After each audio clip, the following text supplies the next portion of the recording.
Hi friends, ಸುಮಿಸ್ ಪಾಕಶಾಲೆಗೆ ಎಲ್ಲರಿಗೂ ಸ್ವಾಗತ. ನನ್ನ ಚಾನಲ್ನ ಫಸ್ಟ್ ಟೈಮ್ ನೋಡ್ತಾ ಇರೋರಾದರೆ ಸಬ್ಸ್ಕ್ರೈಬ್ ಮಾಡಿಕೊಂಡು ಬೆಲ್ ಐಕಾನ್ ರಿಂಗ್ ಮಾಡಿ. ಇದರಿಂದ ನಿಮಗೆ ನನ್ನ ನೆಕ್ಸ್ಟ್ ವಿಡಿಯೋ ನೋಟಿಫಿಕೇಷನ್ಸ್ ನಿಮಗೆ ಮೆಸೇಜ್ ಬರುತ್ತೆ. ನನ್ನ ರೆಸಿಪೀಸ್ ನಿಮಗೆ ಇಷ್ಟ ಆಗಿದ ತಕ್ಷಣ ಲೈಕ್ ಮಾಡಿ, ಫ್ರೆಂಡ್ಸ್ ಮತ್ತು ರಿಲೇಟಿವ್ಸ್ಗೆ ಶೇರ್ ಮಾಡಿ. ಇದೇ ಥರ ನನ್ನ ಚಾನಲ್ಗೆ ಸಪೋರ್ಟ್ ಮಾಡ್ತಾ ಇರಿ.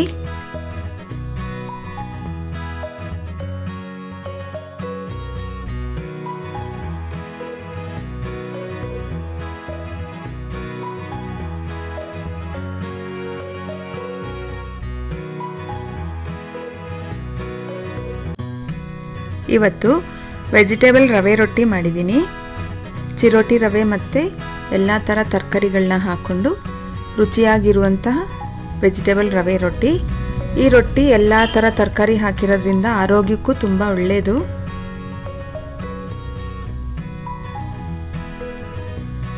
ಬೆಳಗ್ಗೆಗೆ ನಾವು ಈ ರೊಟ್ಟಿನ ಮಾಡ್ಕೋಬೋದು.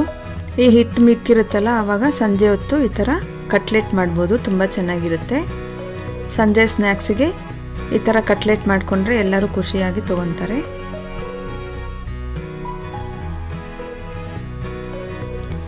ಟೂ ಇನ್ ಒನ್ ರೆಸಿಪಿ ಅಂತ ಹೇಳ್ತೀನಿ ನಾನು ಇದನ್ನು. ಈ ಕಟ್ಲೆಟ್ ಮತ್ತು ವೆಜಿಟೇಬಲ್ ರವಾ ರೊಟ್ಟಿ ಹೆಂಗೆ ಮಾಡೋದು ಅಂತ ತೋರಿಸ್ತೀನಿ. ಏನೇನು ಬೇಕು ಅಂತ ನೋಡಿ.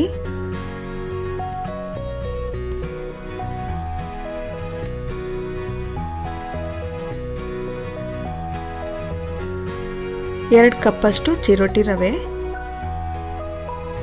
ಹಸಿಮೆಣಸಿನ್ಕಾಯಿ ಖಾರ, ನಮಗೆ ಖಾರಕ್ಕೆ ಎಷ್ಟು ಬೇಕೋ ಅಷ್ಟು, ಉಪ್ಪು, 1 ಹಿಡಿಯಷ್ಟು ಬಿಳಿ ಎಳ್ಳು,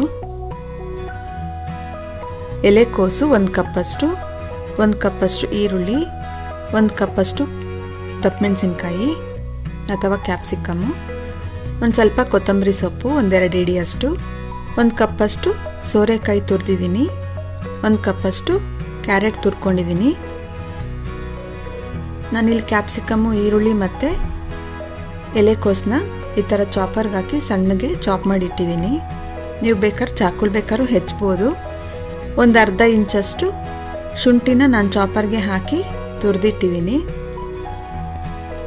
1 ಹಿಡಿಯಷ್ಟು ಕಡಲೆಬೀಜ, ಒಂದು ಅರ್ಧ ಹಿಡಿಯಷ್ಟು ಹುರ್ಗಡ್ಲೆನ ಮಿಕ್ಸಿಗೆ ಹಾಕ್ಕೊಂಡು ಪೌಡ್ರ್ ಮಾಡಿ ಮಿಕ್ಸ್ ಮಾಡಿದ್ದೀನಿ. ಇವಾಗ 2 ಕಪ್ ಚಿರೋಟಿ ರವೆಗೆ ಒಂದು ಅರ್ಧ ಕಪ್ಪಷ್ಟು ನೀರನ್ನ ಕಾಯಿಸಿ ಹಾಕಿ ಮಿಕ್ಸ್ ಮಾಡ್ತಾಯಿದ್ದೀನಿ.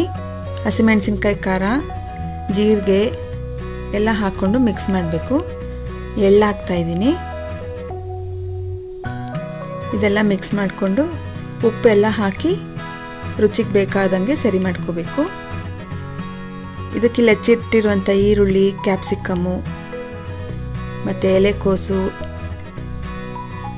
ಸೋರೆಕಾಯಿ, ಕ್ಯಾರೆಟ್ ಎಲ್ಲ ಹಾಕ್ಕೊಂಡು ಮಿಕ್ಸ್ ಮಾಡ್ಕೊತೀನಿ. ಈ ರೊಟ್ಟಿಗೆ ನೀರು ಜಾಸ್ತಿ ಇಡ್ಸೋದಿಲ್ಲ. ಈ ಎಲ್ಲ ತರಕಾರಿಗಳೆಲ್ಲ ಸ್ವಲ್ಪ ಒದ್ದೆ ಅಂಶ ಜಾಸ್ತಿ ಇರುತ್ತೆ. ಇದನ್ನೆಲ್ಲ ಹಾಕ್ಕೊಂಡು ಮಿಕ್ಸ್ ಮಾಡಿಕೊಂಡ್ರೆ ಸರಿ ಹೋಗುತ್ತೆ. ಕಾಯಿ ತುರಿ 1-2 ಹಿಡಿಯಷ್ಟು ಬೇಕಿದ್ರೆ ಹಾಕ್ಕೋಬೋದು, ಆಪ್ಷನಲ್ ಇದು. ಇದೆಲ್ಲ ಚೆನ್ನಾಗಿ ಮಿಕ್ಸ್ ಮಾಡಿ. ನಿಮಗೆ ರೊಟ್ಟಿ ಸ್ವಲ್ಪ ಸಾಫ್ಟಾಗಿ ಬೇಕು ಅಂದರೆ ನಾನು ಹೇಳ್ದಂಗೆ 1 ಕಪ್ಪಿಗೆ 1/4 ಕಪ್ಪಷ್ಟು ನೀರನ್ನ ಬಿಸಿ ಮಾಡಿ ಹಾಕ್ಕೋಬೋದು. ಬೇಡ ಅಂದರೆ ತಣ್ಣೀರೇ ಹಾಕ್ಕೋಬೋದು. ಇದಕ್ಕೆ ಜಾಸ್ತಿ ನೀರು ಇಡ್ಸಲ್ಲ. ನೋಡಿಕೊಂಡು ಇದನ್ನೆಲ್ಲ ಕಲಸಿದ್ಮೇಲೆ ನೆನಿತಾ ತುಂಬ ಸಾಫ್ಟ್ ಆಗುತ್ತೆ. ನೋಡ್ಕೊಂಡು ಬೇಕಿದ್ರೆ ಹಾಕ್ಕೋಬೇಕಾಗುತ್ತೆ. ನೋಡಿ, ತರಕಾರಿ ಎಲ್ಲ ಹಾಕಿ ಕಲಸೋ ಅಷ್ಟರಲ್ಲಿ ಇದು ಉಂಡೆಗೆ ಬರೋಕ್ಕಾಗುತ್ತೆ. ಇವಾಗ ಚೆನ್ನಾಗಿ ಕಲಸಿದ್ದೀನಿ. ಸ್ವಲ್ಪ ಹೊತ್ತು ನೆನಿಲಿ ಇದು. ನೋಡಿ, ಇದು ನೆಂದಾದ್ಮೇಲೆ ಎಷ್ಟು ಸಾಫ್ಟ್ ಆಗಿದೆ ಅಂತ. ನಾನೊಂಚೂರು ನೀರು ಹಾಕಿಲ್ಲ. ನಾನು ಫಸ್ಟಲ್ಲಿ ಒಂದು ಸ್ವಲ್ಪ ಬಿಸಿನೀರು ಹಾಕ್ಕೊಂಡಿರೋದಷ್ಟೇ. ಆಮೇಲೆ ಮತ್ತೇನು ನೀರು ಸೇರಿಸಿಲ್ಲ. ಬೇಕು ಅಂದರೆ ಕಲಿಸ್ತಾ ಇದ್ದಂಗೆ ಒಂದು ಅರ್ಧ ಹಿಟ್ಟಷ್ಟು ತೆಗೆದು ಫ್ರಿಜ್ಜಲ್ಲಿ ಇಟ್ಟರೆ ಬೇಗ ಮೆತ್ತಗಾಗಲ್ಲ. ಇವಾಗ ಒಂದು ಹೆಂಚಿಗೆ ಎಣ್ಣೆ ಸವರ್ಕೊಂಡು ರೊಟ್ಟಿ ತಟ್ಕೊತೀನಿ. ಇದಕ್ಕೆ ಚಿರೋಟಿ ರವೆ ಹಾಕಿರೋದ್ರಿಂದ ರೊಟ್ಟಿ ತಟ್ಟಕ್ಕೆ ತುಂಬ ಈಸಿಯಾಗಿರುತ್ತೆ.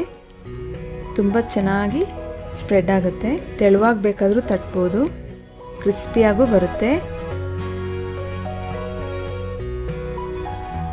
ಬೇಕಾದರೆ ನಾವು ಪ್ಲಾಸ್ಟಿಕ್ ಪೇಪರ್ ಮೇಲೆ ಬೇಕಾದ್ರೂ ತಟ್ಕೋಬೋದು. ಪ್ಲಾಸ್ಟಿಕ್ ಪೇಪರ್ ಅಂದರೆ ರೊಟ್ಟಿ ಪೇಪರ್ ಬರುತ್ತಲ್ಲ ಅದು. ಇದ್ರ ಮೇಲೆ ಒಂದು ಲಿಡ್ ಮುಚ್ಕೊಂಡು ಕ್ಲೀನಾಗಿ ಬೇಯಿಸ್ಕೋಬೇಕು. ಈ ರೊಟ್ಟಿಗೆ ಬೇಕಿದ್ರೆ ಒಂದು ಆಲೂಗಡ್ಡೆ ಮತ್ತು ಗೆಡ್ಡೆಕೋಸು ಎಲ್ಲ ತುರಿದು ಹಾಕ್ಬೋದು.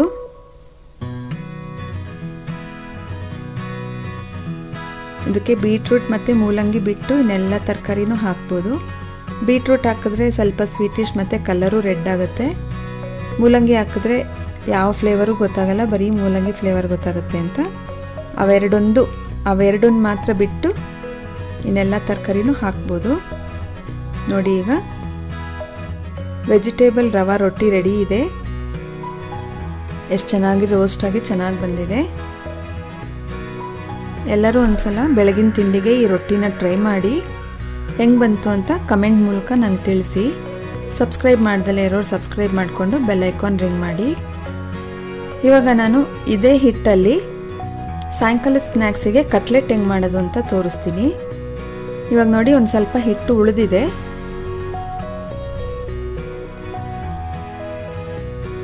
ಈ ಹಿಟ್ಟಿಗೆ ಒಂದು ಸ್ವಲ್ಪ ಚಿಲ್ಲಿ ಫ್ಲೇಕ್ಸ್ ಹಾಕ್ತೀನಿ.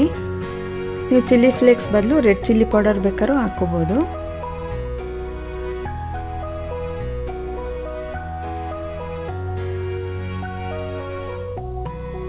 ಸ್ವಲ್ಪ ಗರಂ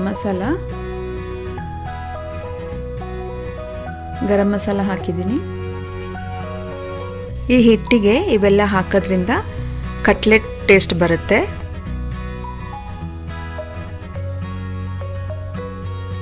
ಒಂದು ಸ್ವಲ್ಪ ಚಾಟ್ ಮಸಾಲ,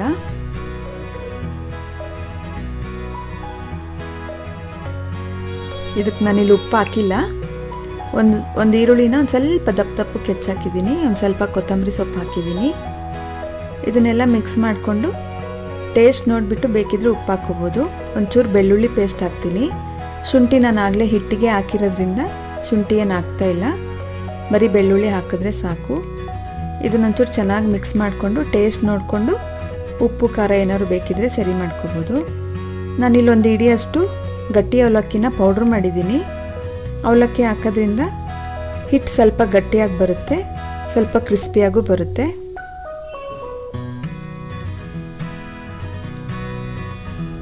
ಒದ್ದೆ ಎಲ್ಲ ಎಳ್ಕೊಂಡು ಅವಲಕ್ಕಿ ಚೆನ್ನಾಗಿ ಗಟ್ಟಿ ಆಗುತ್ತೆ. ನೀವು ಕಟ್ಲೆಟಿಗೆ ಬೇಕಾದರೂ ಈ ಥರ ಅವಲಕ್ಕಿ ಸೇರಿಸ್ಕೊಂಡು ಮಾಡ್ಬೋದು, ಚೆನ್ನಾಗಾಗುತ್ತೆ.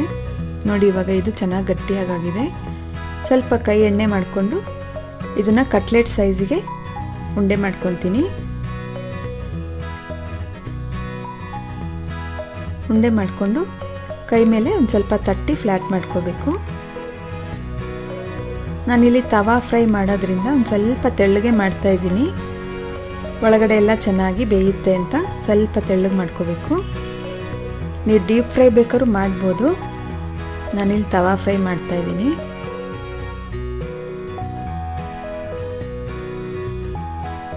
ಹೆಂಚಿನ ಮೇಲೆ ಸುಡೋದ್ರಿಂದ ಎಣ್ಣೆ ಜಾಸ್ತಿ ಇಡ್ಸೋದಿಲ್ಲ.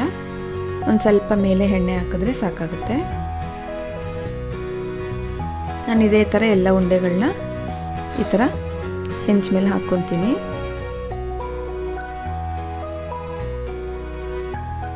ನಮ್ಗೆ ಯಾವ ಶೇಪಿಗೆ ಬೇಕೋ ಆ ಶೇಪ್ಗೆ ಕಟ್ಲೆಟ್ನ ಮಾಡ್ಕೋಬೋದು.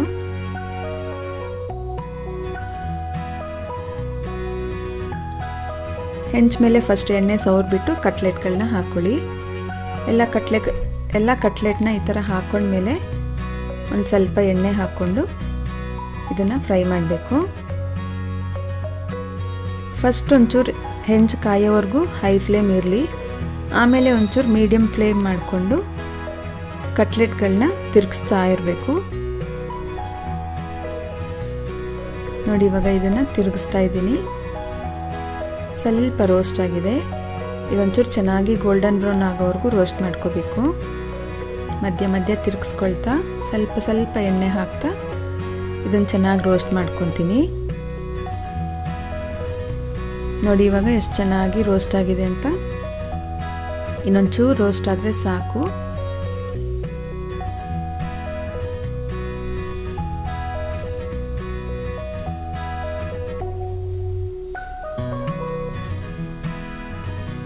ಮಧ್ಯ ಮಧ್ಯ ತಿರುಗಿಸ್ಕೊಳ್ತಾ ಇದನ್ನು ಕ್ಲೀನಾಗಿ ರೋಸ್ಟ್ ಮಾಡ್ಕೊತೀನಿ.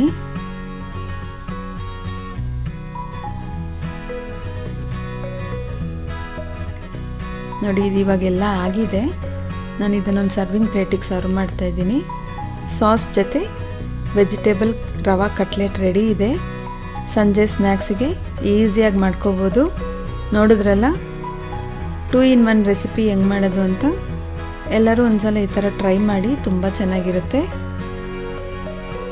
ಇದಕ್ಕೆ ಬೇಕಾಗಿರುವಂಥ ಇಂಗ್ರೀಡಿಯೆಂಟ್ಸ್ನ ಡಿಸ್ಕ್ರಿಪ್ಷನಲ್ಲಿ ನೋಡಿ. Thank you for watching. Bye.